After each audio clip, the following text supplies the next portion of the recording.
নমস্কাৰ, মই ডক্টৰ মহিবুল ইছলাম।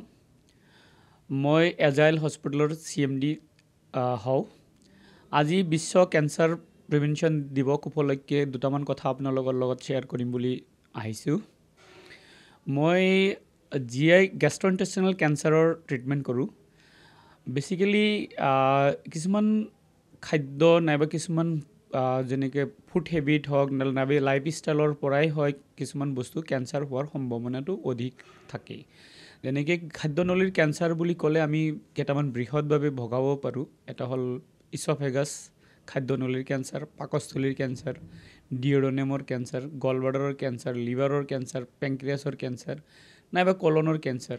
এইকেইটা সাধাৰণতে ডাঙৰভাৱে ভগোৱা যায়।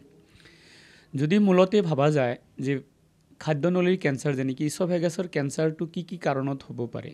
ইছ'ফেগাছৰ কেঞ্চাৰটো আমি সাধাৰণতে দুই ভাগত ভগাওঁ।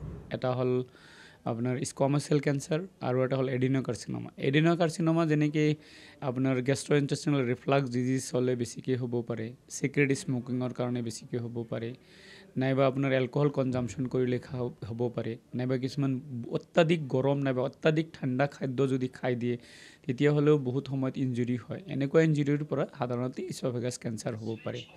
আপোনালোকে যদি এনেকুৱা ধৰণৰ হেবিট যাৰ আছে তেওঁলোকে যদি এভইড কৰে সাধাৰণতে এনেকুৱা কেঞ্চাৰৰ পৰা পৰিত্ৰাণ পাব পাৰি। আৰু যদি ধৰক এনেকুৱা কেঞ্চাৰ দুৰ্ভাগ্যবশতঃ কাৰোবাক হৈ গ'ল তেনেহ'লে আৰ্লি ষ্টেজত যদি ট্ৰিটমেণ্ট কৰা যায়, ট্ৰিটমেণ্ট হ'লে কমপ্লিটভাৱে কেতিয়াবা নিৰাময় হৈ যায়।